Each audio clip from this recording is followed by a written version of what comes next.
قبر سرور پہ کہتے تھے سجاد، قبر سرور پہ کہتے تھے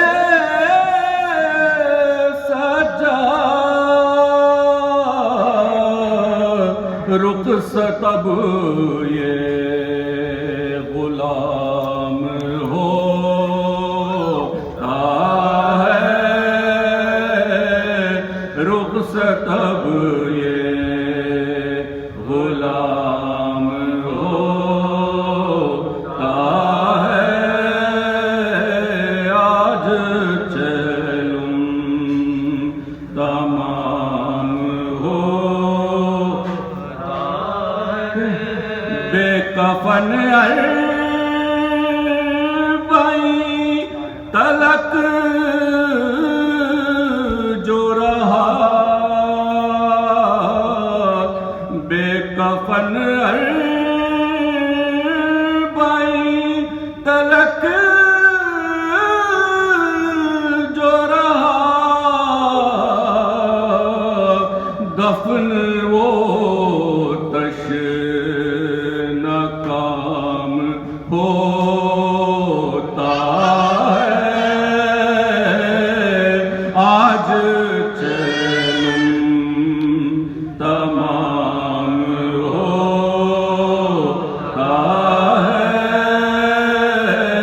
ہم سے رخصت امام ہوتا ہے۔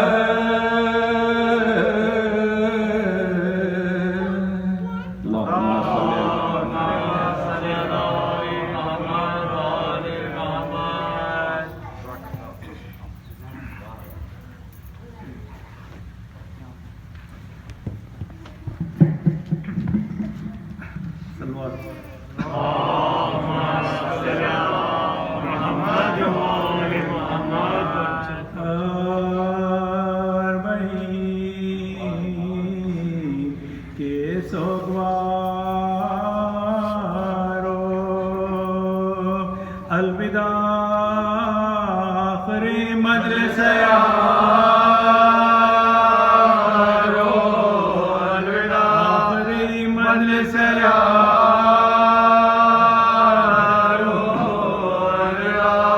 خاتمہ بالخیر چلم کا ہوا، الوداع اشکبار،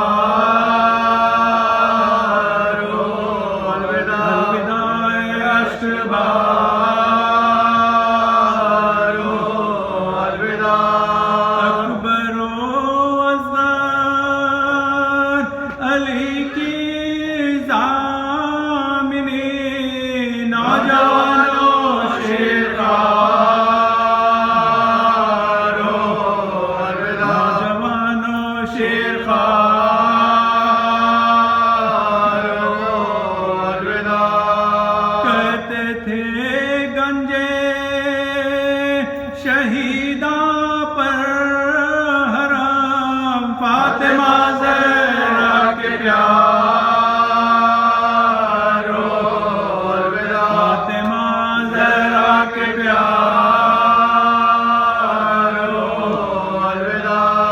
قبر پر بیٹوں کی زینب نے کہا، ماں وطن جاتی ہے پیارو، الوداع وطن جاتی ہے پیارو، الوداع، سر کہیں لاشیں کہیں خبریں، کہیں بے دیارو بے مکانو، الوداع، بے دیارو بے مکانو، الوداع، قبر سے آواز دیتے ہیں حسین، لو زینب صدا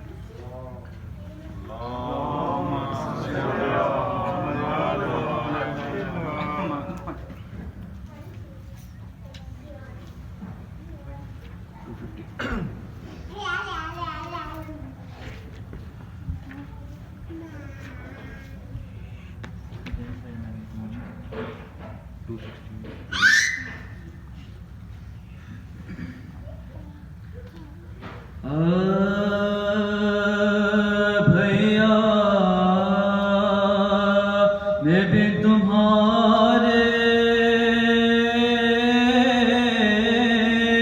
وطن کو نہ جاؤں گی بھیا میں قبر پہ آنسو بہاؤں گی میں قبر پہ آنسو بہاؤں گی نالوں سے آسمانوں زمین کو ہلاؤں گی نظر حسین پیاسوں کو پانی پلاؤں گی حسین پیاسوں کو پانی پلاؤں گی جو پوچھے گا تو روتی ہے کیوں شور و شہر سے کہہ دوں گی چھٹ گیا ہے وہ بھائی حسین سے کہہ دوں گی چھٹ گیا ہے بھائی حسین سے سجاد رو کے کرتے تھے زینب سے یہ سخان چلیے پھوپھی خدا کے لیے اب سوئے وطن رو رو کے جان دونا یہاں بیر ظلم نہ ہونا ہے کہ تم کو دوبارہ بس ہونا ہے کہ تم کو دوبارہ روزے پہ نہ جانے بتا کے رو دلوں کے زخم پشت پہ دکھا کے روئے دلوں کے زخم پشت پہ دکھا کے روئے یہ سن کے اٹھی قبر سے آکے وہ سوار ایک خدا جیسی میں آ کر ہوئی سوار پہنچے وطن میں جس گھڑی سجاد دل فگار پہلے گئے بقیہ میں ذرا کی پہلے گئے بقیہ میں ذرا کی بولی لپٹ کے قبر سے مارو بھائی کو کے زینب ناشا بھائی کو کے زینب ناشا ماں سناؤ تم کو میں جو کچھ جفا ہوئی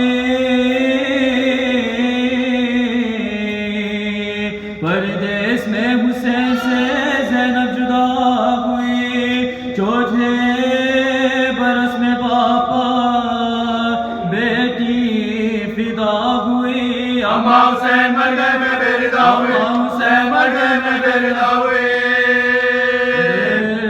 زندگی سے زینب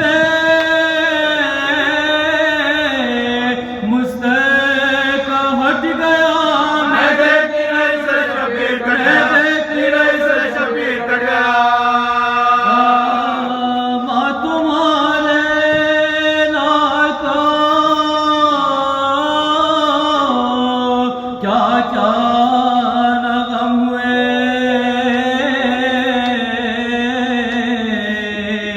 لاشے کے ہاتھ انگوٹھی کی خاطر قلم ہوئے مردے پا میرے بھائی کے تازہ ستم ہوئے لاش ہو گئی برباد ہم ہوئے لاش ہو گئی برباد ہم ہوئے گوہر سکینہ کے اتارے تجھے ہمارے پشت پہ مارے تجھے ہمارے پشت پہ مارے اماں تیرے مریض کو قیدی بنا اماں تیرے مریض کو قیدی بنا تو کہ گرا بخار میں اس کو پڑھایا تو کہ گرا بخار میں اس کو پڑھایا تھا کانٹوں پر ننگے پاؤں عدو نے پھرایا تھا اماں سوائے شکر نہیں نہ پلایا تھا اماں سوائے شکر نہیں نہ پلایا تھا بلوایا تھا یہ زین دربار اماں سکینہ مر گئی اماں سکینہ مر گئی اماں سکینہ مر گئی زندہ نشاء میں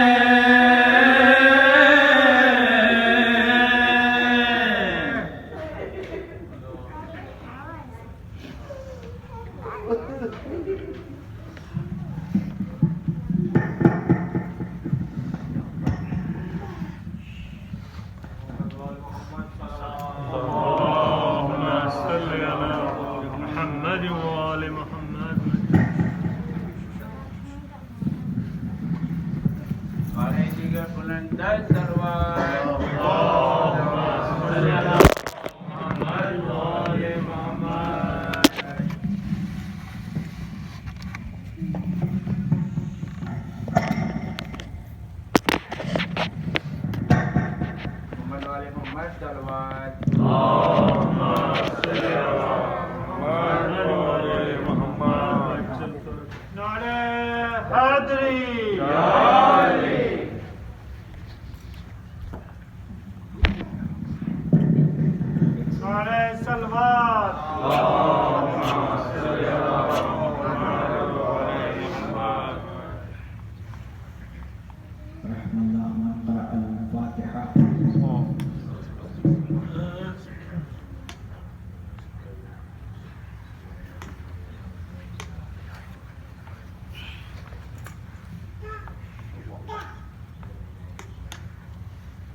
بسم الله الرحمن الرحيم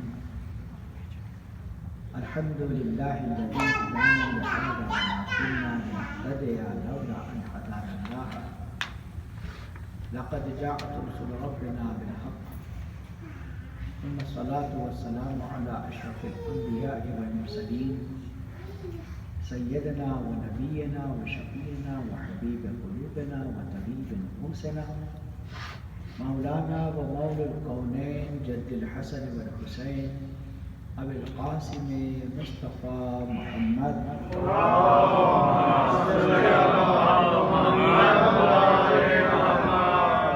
وعلى أهل بيته الطيبين الطاهرين المعصومين المظلومين المنتجبين المنتخبين الغر اليعمين ولعنة الله على أعدائهم أجمعين من الآن إلى قيام يوم الدين. أما بعد فقد قال الله الحكيم في القرآن الكريم وقال الحق وهو أصدق القائلين بسم الله الرحمن الرحيم والعصر إن الإنسان لفي خسر إلا الذين آمنوا وعملوا الصالحات وتواصوا بالحق وتواصوا بالصبر صدق الله العلي العظيم. صلوات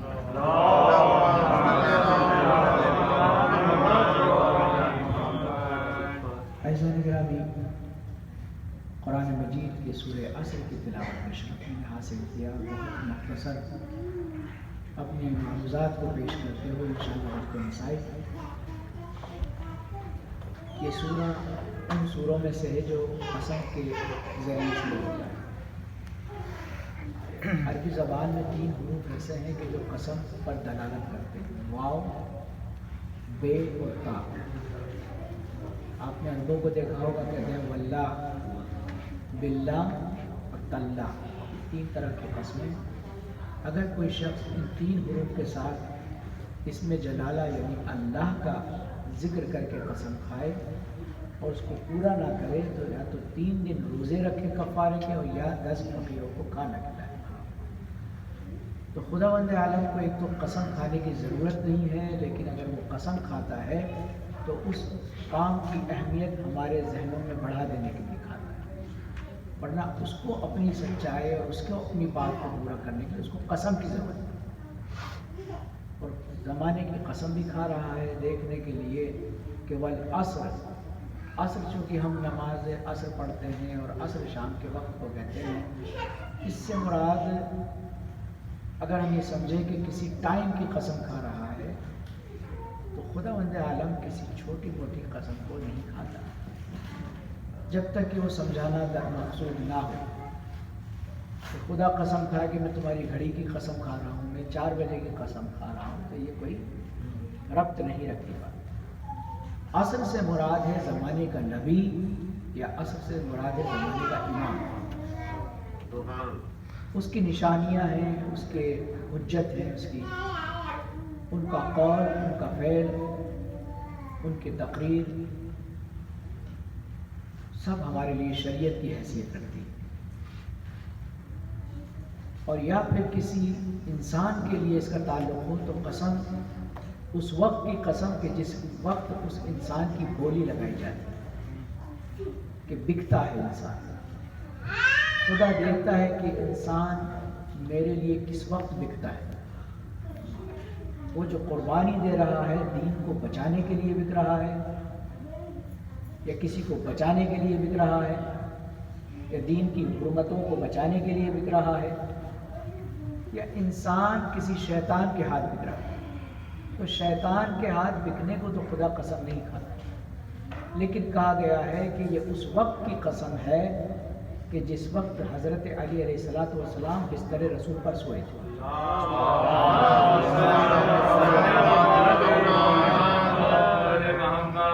خدا نے یہ وہ واحد ایسا سودا کیا ہے جس میں اپنی مرضی بیچتی ہے۔ یہ کوئی چھوٹا موٹا سودا نہیں ہے۔ پوری دنیا کے زاہدین عبادت گزار اس لیے عبادت کرتے ہیں کہ شاید ہم سے خدا راضی ہو جائے، کیونکہ عبادت ہر اس عمل کا نام ہے جو خدا کو راضی کر لے۔ کچھ عبادتیں ضرور نہیں وضو سے ہوتی ہیں، اور کچھ عبادتیں جو معاملات سے ہوتی ہیں وہ کہ انسان کس وقت کس چیز کو کہتے ہیں وہ نقطہ نواز ہے، وہ نقطہ نواز ہے۔ لہٰذا اس وقت کی قسم کہ جب ایک حبیب کی جان بچانا درکار ہے، اور وہ لوگ جو دھوکہ اور مکر کے زمانے میں جی رہے تھے کہ خدا ان کے ساتھ کیسا کرتا ہے کہ رسول بھی بچ جائے، لیکن شرط یہ ہے کہ ان کو جب رسول کا پیچھا چھوڑیں گے جب یہ لگے کہ کوئی رسول سو رہا ہے۔ لہٰذا حضرت علی علیہ السلام جس نبی نے ہمیشہ علی مرتضیٰ کو ساتھ رکھا، وہ کہہ رہے ہیں ایسے سخت اور آفت کی گھڑی میں کہ علی تم میری جگہ سو جاؤ۔ تو آپ نے یہ نہیں کہا کہ یا رسول اللہ پھر کیا ہوگا؟ آپ کا کہا کہ میرے سونے سے جان بچ جائے گی۔ کہا کہ علی سو جاؤ۔ کہتے ہیں کہ اے نصیری اس خدا کو اونگ تک آتی نہیں، اور علی کو ایک شب اس طرح نیند آئی کہ بس۔ علی مرتضیٰ علیہ السلام نے جو اطمینان کی، وہ علی جو راتوں کو 1000 تکبیریں بلند کرتا، وہ اگر سو جائے اطمینان کی چادر اوڑھ کر تو یقیناً یہ خداوند عالم کہتا ہے کہ آج تمہارے سونے نے میرے نبی کی جان بچائی ہے، اور نبی کو جہاں میں پہنچانا چاہتا تھا وہاں پہنچا دیا۔ لیکن احسان کو دیکھنا ہے کہ نبی پر احسان کس طرح رکھا جائے۔ تو کہا کہ اے علی میں اپنی مرضی کو تمہارے حوالے کروں۔ کہتے کہ والعصر ان الانسان لفی خسر۔ عربی میں 2 چیز ہوتی ہے، نقصان اور خسران۔ نقصان کہتے ہیں پروفٹ میں لاس کو، اور خسران کہتے ہیں اصل کے لاس کو۔ کہ دکان میں آگ لگ جائے تو اس کو خسران کہیں گے، نقصان نہیں کہیں گے۔ نقصان تو پروفٹ میں ہوتا ہے کہ ہم نے اتنا انویسٹ کیا تھا، اتنا ہمیں کمانا تھا، لیکن ٹائم نکل گیا، ہم اتنا نہیں بنا پائے۔ اصل جانے کو نقصان نہیں کہتے۔ پروفٹ میں جو چیز لاس کرتے ہیں اس کو نقصان کہتے ہیں، لیکن خسران میں ہر چیز چلی جاتی ہے۔ دکان میں جب آگ لگ جائے گی تو کچھ بچے گا ہی نہیں، اور پھر وقت کہے کہ میں نہیں، تو خدا کہتا ہے والعصر ان الانسان لفی خسر، کہ انسان خسارے میں ہے، ٹوٹل لاس میں۔ الا الذین آمنوا، مگر وہ لوگ جو ایمان لے آئے، وہ عملوا الصالحات، نہ صرف ایمان لائے بلکہ عمل صالح انجام، وتواصوا بالحق، جو وصیت کرتے ہیں حق کی، وتواصوا بالصبر، جو وصیت کرتے ہیں صبر کی۔ اب آپ اندازہ لگائیے کہ صبح میں نے آپ کی خدمت میں ایک آیت پڑھی تھی واستعینوا بالصبر والصلاۃ۔ صبر اور صلاۃ میں کہا گیا ہے کہ صبر سے مراد امام حسین علیہ السلام ہے، اور صلاۃ سے مراد علی مرتضیٰ علیہ السلام، چونکہ یہ چیز جو ہے کنیکٹ کر رہی ہے۔ ورنہ خدا کو صلاۃ اور زکوٰۃ ایک بار کہنا کافی، بار بار کسی چیز کو کہہ کر اپنی اہمیت دیتا ہے، اس کی شان نہیں ہے۔ کہتا ہے نا اقیموا الصلاۃ وآتیتوا الزکوٰۃ۔ اقیموا الصلاۃ سے مراد ہے اللہ سے کنیکشن، اور آتیتوا الزکوٰۃ سے مراد ہے بندے سے کنیکشن۔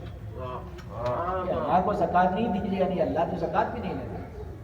تو عزیزان گرامی وہ کہتا ضروری کہ لیکن بندے سے وہ رابطہ قائم کرنا چاہتا ہے۔ اب اس سورے میں جو پروردگار عالم نے خسران سے جن کو بچایا ہے، ان کو بچایا ہے کہ الا الذین آمنوا، جو ایمان لے آئے، وہ عملوا الصالحات، اور وہ کہ جو اعمال صالح انجام دیتے ہیں۔ اب آپ اندازہ لگائیے کہ جن کے ہاتھوں پر لوگ ایمان لاتے ہوں تو ان کے ایمان کا کیا درجہ ہوگا؟ سبحان اللہ. ان کے ایمان کا کیا درجہ ہوگا؟ ہم اس پہ بحث بھی نہیں کر سکتے. اس پر ہم بحث بھی نہیں کر سکتے کہ جہاں پر ہماری سوچ ختم ہوتی ہے وہاں سے ان کی فکر اسٹارٹ ہوتی ہے.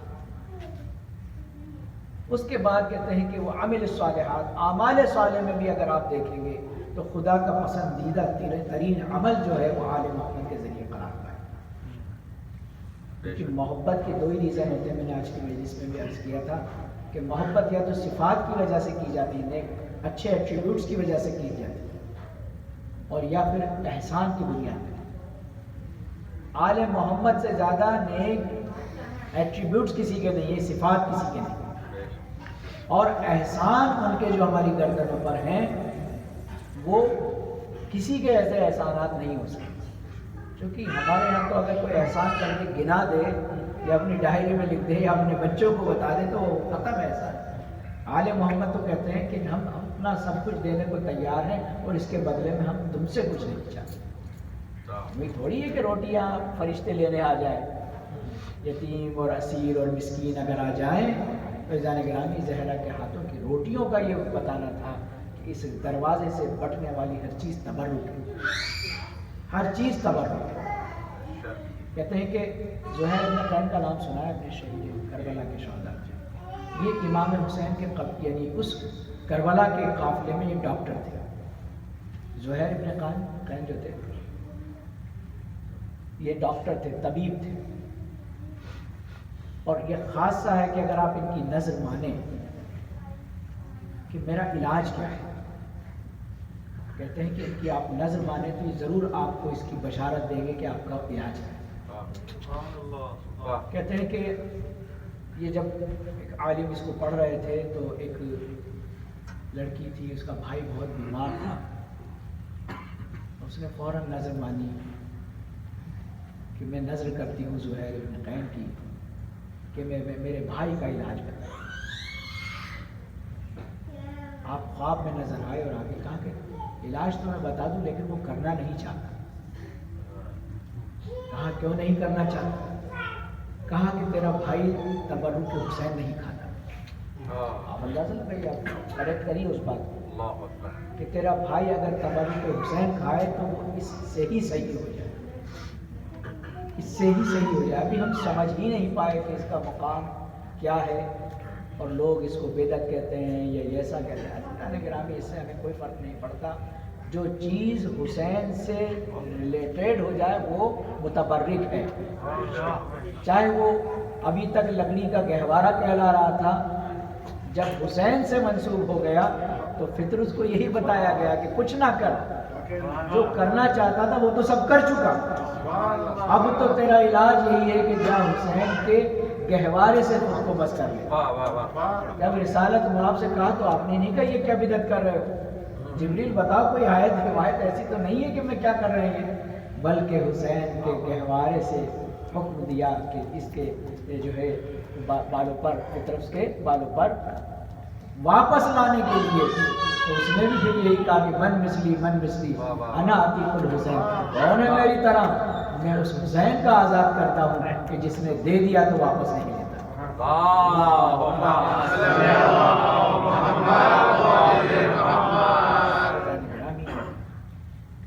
حسین نے جس کو بھی دیا، لیکن ہم قدر شناس بنے. آپ اندازہ لگا سکتے ہیں کہ جب جناب زینب نے دیکھا کہ شام کی فوج میں اضافے پہ اضافہ ہو رہا ہے، کہا کہ بھیا آپ نے بھی کسی دوست کو کوئی ہے جو آپ کی مدد کے لیے آئے؟ کہا بہن میرا ایک دوست ہے، تم کہتی ہو تو میں اس کو خط لکھ دیتا. امام حسین نے دو ہی جملے لکھے، اے حبیب. کا نام بھی حبیب تھا اور امام حسین کے حبیب بھی. حبیب اس دوست کو کہتے ہیں جس کا بڑا دوست چھوٹے کی طرف دوستی کا دعویٰ کرے، کیونکہ اللہ رسول اللہ سے دوستی کا دعویٰ کرتا ہے، اس لیے حبیب اللہ کہا جاتا ہے. اور خلیل اسے کہا جاتا ہے کہ چھوٹا بڑے سے دوستی کا تقاضا ہے. بہت فرق ہے، دوست دونوں کے معنی دوست ہے، لیکن یہ حبیب نام کے ہی حبیب نہیں ہے بلکہ حسین کو حبیب بھی مانتے ہیں.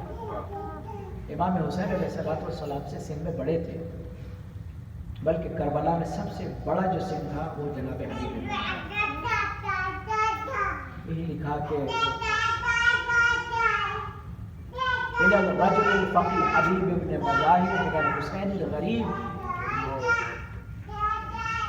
دبیر پیر سری گزرے ہیں، بڑے اچھے شاعر پیر سر کے، خبر کوئی شعر یاد آ رہا ہے، ایک سوال پڑھا محمد والا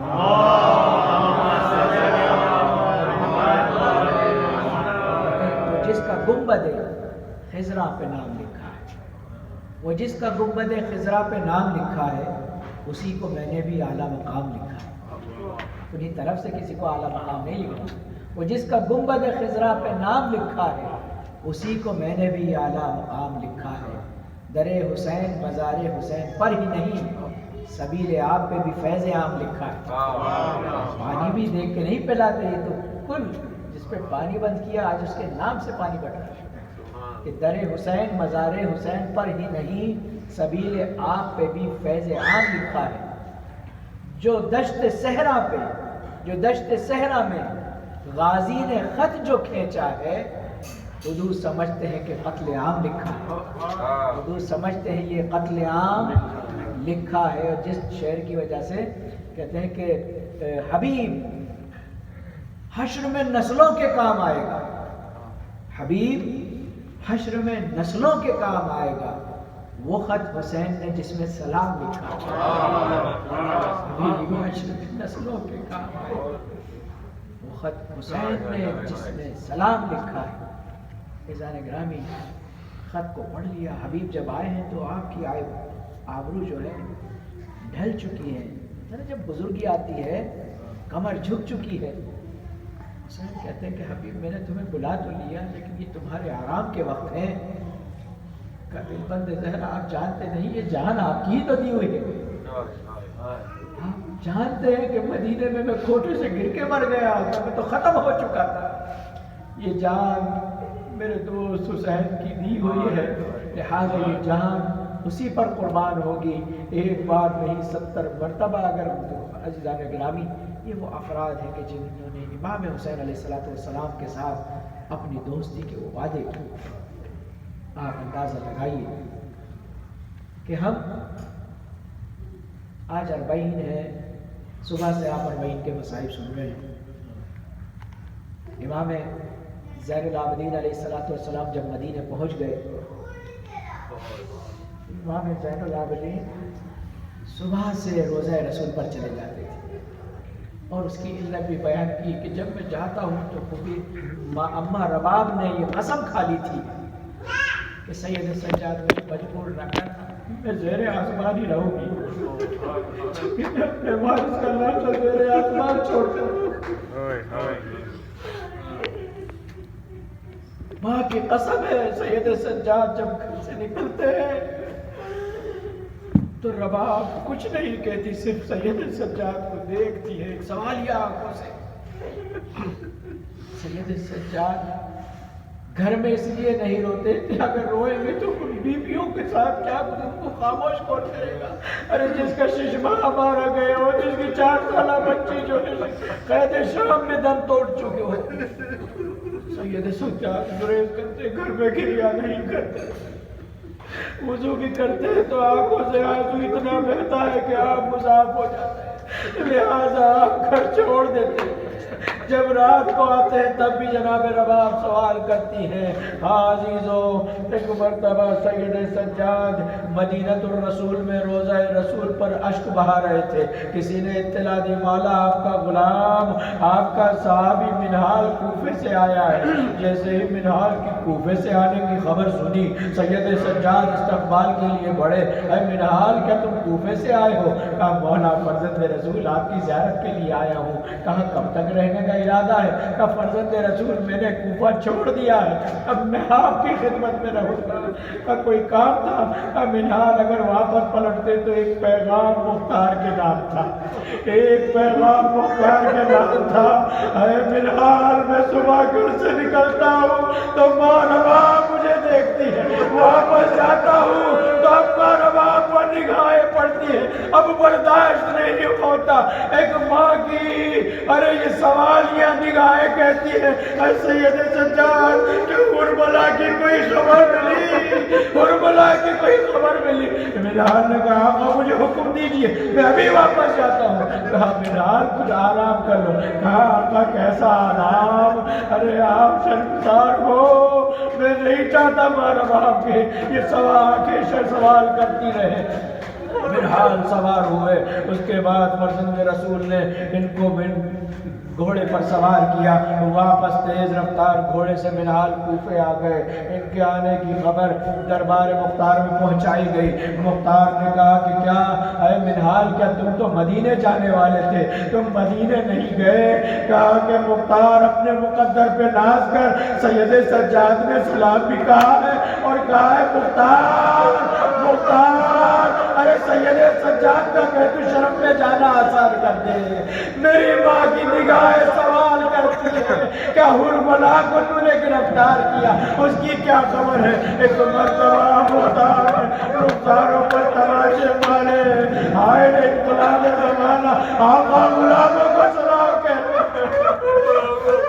آقا غلاموں کو سوال کے سلام کہلوائے. کہا بتاؤ منہال میرے لیے کیا حکم ہے؟ کہا کہ میرے مولا نے کہا ہے کہ حرملا سے بدلہ لیا کہ نہیں؟ مختار نے کہا اے سپاہیوں باہر نکلو, حرملا کو تلاش کر لو. حرملا کو تلاش کیا گیا, مختار کے سامنے لایا گیا. کوئی کہتا ہے اس کی آنکھیں نکال لی جائیں, کوئی کہتا ہے اس کو ذبح کر دیا جائے, کوئی کہتا ہے تیروں سے تیر اندازی کی جائے. مختار کہتے ہیں ایسے نہیں ایسے نہیں, ارے منادی کر دو کل شرقی کوفے کی ساری ماں بہنیں آ جائیں اور اپنی آغوش میں اپنے دودھ کے بالوں کو لے کر آئے, شیر خار بچوں کو لے کر آئے. ارے کل نواب کے لال کا جہاد بیان ہوا, عزیزو یہی ہوا. ارے کوفے کی ماں بہنیں اپنے شیر خار بچوں کو آغوش میں لے کر آ گئی اور حرملا کو کھڑا کر دیا. اے حرملا ارے ہمیں تو اس بچے کا نام سن کر ہمیں حیا آتی ہے کہ حسین کا اس عمر کا بچہ مارا گیا, ہمیں حیا آتی ہے. تو پتا تجھے حیا نہیں آئی تو نے کس طرح فرزند رسول کے اس بچے کو ارے تیر چلایا. ایک مرتبہ مختار کے کہنے پر ایک مرتبہ حرملا نے کہا ہے مختار ارے جب حسین کا سب کچھ لٹ گیا, حسین کے جوان مارے گئے, حسین نے آواز استغاثہ بلند کی حل من ناصر ینصرنا حل من مغیث یغیثنا. ارے کوئی مدد کو نہ گیا. حسین آسمان کی طرف دیکھنے لگے, شمال و یمین دیکھنے لگے. میرے معبود میری حجت پکارتی ہے, کوئی نہیں تو جواب دے. خیموں سے رونے کی آواز آئی. حسین پلٹ گئے, اے زینب ابھی میں زندہ ہوں. آواز دی پیا ارے حجت خدا کی استغاثے پر ارے علی اصغر نے خود کو جھولے سے گرا لیا.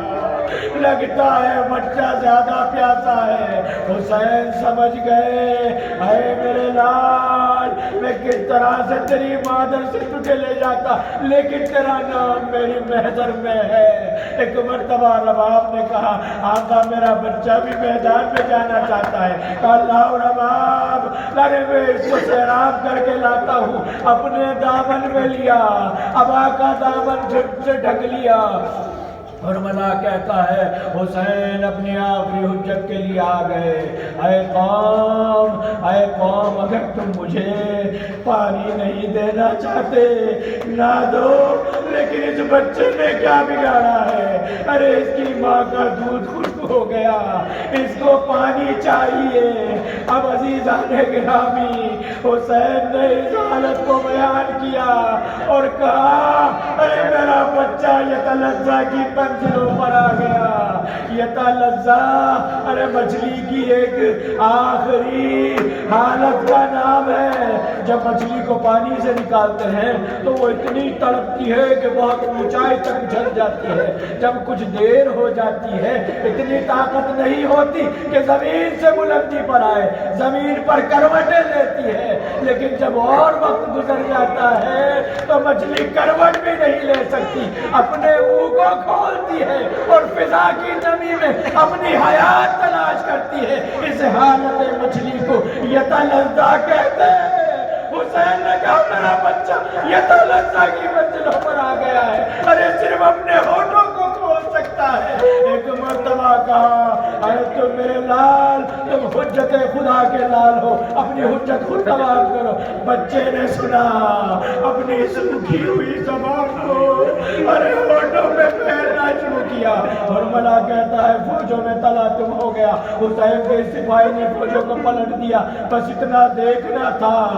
عمر سعد نے کہا آئینہ آئینہ حرملہ، آئینہ آئینہ حرملہ، اقتا کلام الحسین، ارے حسین کا یہ بچہ بڑی بلندیوں کا کلام کر رہا ہے، آؤ اس کلام کو کاٹ دو۔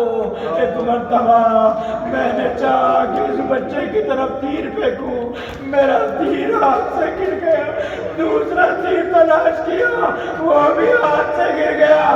میری آنکھوں کے سامنے اللہ کا حبیب سر کے بالوں کو کھولے، اے حرملہ تو جانتا ہے یہ کیا کر رہا ہے؟ کبھی علی مرتضیٰ، کبھی حسن مجتبیٰ، ہاں میں نے اس میدان میں ایک نقاب پوش بی بی کو بھی دیکھا، میرے اوسان خطا کر گئے۔ میں نے اپنے ترکش سے ایک ایسا تیر نکالا کہ جو 3 پھلوں کا تھا، جس سے اونٹ کو نہر کیا جاتا تھا۔ ایک مرتبہ میں نے اس تیر کو چھوڑا، اذنن لا اذنن، اس کا ایک پھل بچے کے ایک کان سے گیا، دوسرے کان سے نکل گیا، ایک پھل حسین کے بازو میں در آیا، لیکن تیسرے پھل نے اس بچے کے حلق سے اس کو ذبح کر دیا۔ ہاں عزیزو، ارے حسین اس ششبہ کے لاشے کو لے کر ہم نے دیکھا 7 مرتبہ آگے گئے، 7 مرتبہ پیچھے ہوئے، اس کے باوجود حسین اتنی ہمت جٹا کر بھی پشت خیمہ چلے گئے۔ اتنا سننا تھا، کوفے کی ماہوں نے اپنے شیر خان کو ان سے پھینک دیے۔ آئے رباب، ارے ہماری گولیاں تیری آمود برباد، اللہ لعنت اللہ علیہ الظالمین، وسیعہ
جاؤں گی بھیا مر جاؤں گی بھیا معلوم نہ تھا سر سجنے یہ میری چادر معلوم سر سجنے یہ میری چادر غربت کفن چاک نہ دے پاؤں گی بھیا مر جاؤں گی بھیا مر جاؤں گی بھیا مر جاؤں گی بھیا مر جاؤں گی بھیا ہر ظلم گوارا ہے اٹھاؤں گی خوشی سے ہر ظلم گوارا ہے اٹھاؤں گی خوشی سے داغا کا دل سے نہ مٹا پاؤں گی بھیا مر جاؤں گی بھیا علی مر جاؤں گی بھیا مر جاؤں گی بھیا مر جاؤں گی بھیا پوچھے گی جو صغرا کہ کہاں ہے میرے بابا پوچھے گی جو صغرا کہ کہاں ہے میرے بابا بتلائیے کیسے اسے سمجھاؤں گی بھیا مر جاؤں گی بھیا مر جاؤں گی بھیا مر جاؤں گی بھیا مر جاؤں گی بھیا پوچھیں گے وطن والے کہ شبیر کہاں ہے پوچھیں کہ وطن والے کہ شبیر کہاں ہے سچ کہتی ہوں میں شرم سے مر جاؤں گی بھیا مر جاؤں گی بھیا مر جاؤں گی بھیا نانا سے بھی اماں کا مشکوہ نہ کروں گی نانا سے بھی اماں کا مشکوہ نہ کروں گی حامل مگر بازو کے دکھلاؤں گی بھیا مر جاؤں گی بھیا مر جاؤں گی بھیا